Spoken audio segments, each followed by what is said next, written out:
Haleluya, jumpa lagi dengan saya Pendeta Rio Panggabean, Oikumene Ministry Jakarta. Hari ini saya mau baca bagian firman Tuhan yang terdapat di dalam Yakobus pasal yang ketiga ayat 13 sampai 18. Mari kita lihat satu persatu ayat ini dan kita coba belajar menafsirkan dengan sederhana sekali. Tapi buka hatimu, maka saya percaya tafsiran yang sederhana ini akan disempurnakan Tuhan untuk menjadi kekayaan di dalam hidupmu. Demikian firman Tuhan. Lembaga Alkitab Indonesia memberi judul Hikmat yang dari atas. Yuk, kita baca Yakobus pasal yang ketiga ayat 13 sampai 18. Demikian firman Tuhan. Siapakah di antara kamu yang bijak dan berbudi? Baiklah ia dengan cara hidup yang baik menyatakan perbuatannya oleh hikmat yang lahir dari kelemah lembutan.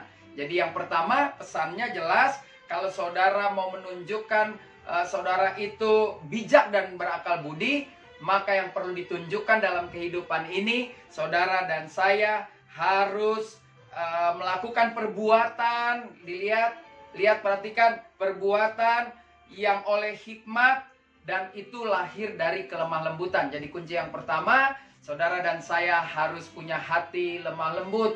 Susah saudara, saya aja belajar sampai sekarang untuk jadi lemah lembut. Oleh karena itu jangan takut, terus belajar, maka Roh Kudus akan menyempurnakan. Yang kedua ayat 14 dikatakan demikian. Jika kamu menaruh perasaan iri hati dan kamu mementingkan diri sendiri, janganlah kamu memegahkan diri dan janganlah berdusta melawan kebenaran. Orang-orang yang sedang melawan kebenaran itu adalah pendusta-pendusta. Dan orang yang berdusta itu adalah orang yang termasuk dalam golongan menaruh perasaan iri hati dan mementingkan diri sendiri. Ketika kita iri hati, ketika kita ingin mementingkan diri sendiri, mau menang sendiri, maka itu orang-orang jenisnya adalah jenis yang senang memegahkan diri. Ketika dia mau menang sendiri, lalu iri hati, nah itu membuktikan bahwa orang ini senang memegahkan diri. Jadi orang seperti ini tidak mungkin dikatakan orang yang hidup dalam kebenaran, karena dia berdusta. Dan lawan dari nggak benar ya pasti melakukan dusta-dusta yang menyakiti hati sesama, lebih-lebih menyakiti hati Tuhan. Mari kita lihat yang ke-15 dari Yakobus 3. Itu bukanlah hikmat yang datang dari atas. Jadi saudara lihat, ketika kita tidak lemah lembut, ketika kita berdusta, itu bukan dari Tuhan, ya. Itu bukanlah hikmat yang dari atas, tetapi dari dunia, produk dunia. Dikatakan nafsu manusia.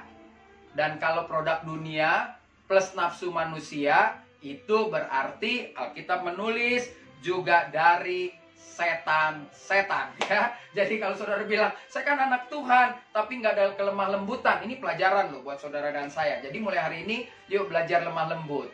Belajar sabar ya saudara. Apalagi saya kan tahu sendiri daerahnya daerah yang sumbu pendek juga ya, darah tinggi juga. Nah inilah diproses Tuhan.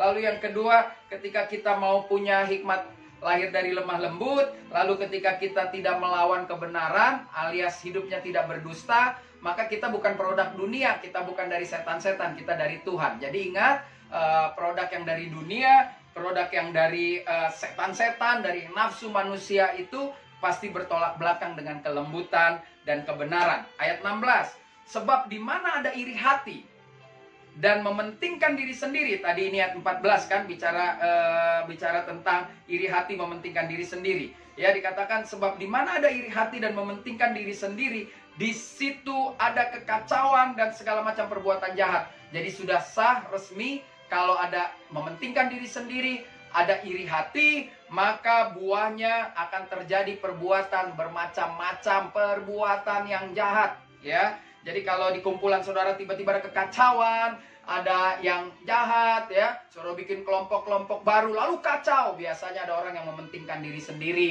biasanya ada orang yang memuaskan diri sendiri, sehingga dusta pun dia lakukan agar dia puas. Ya, ini perhatian buat kita semua. Ayat 17, tetapi hikmat yang dari atas, atas berarti bicara dari surga, ya dari Bapa kita. Tetapi hikmat yang dari atas adalah pertama-tama murni, selanjutnya pendamai, ya lihat bertolak belakang sekali ya saudara, pendamai, peramah, penurut, penuh belas kasihan dan buah-buah yang baik, tidak memihak dan tidak munafik. Wow, haleluya. Ditambahkan lagi ayat 18, dan buah yang terdiri dari kebenaran ditaburkan dalam damai untuk mereka yang mengadakan damai. Jadi jelas sekarang kita belajar hikmat yang dari atas selalu menghasilkan perdamaian. Hikmat yang dari atas tidak pernah menghasilkan mementingkan diri sendiri. Hikmat yang dari atas tidak mungkin produknya iri hati. Hikmat yang dari atas tidak mungkin juga produknya nafsu manusia. Karena yang saya katakan tadi itu semua berasal dari setan-setan. Sementara hikmat yang dari atas, saya baca ulang, jelas sekali dikatakan pertama-tama murni. Kedua dikatakan pendamai, peramah, penurut, dikatakan nggak munafik.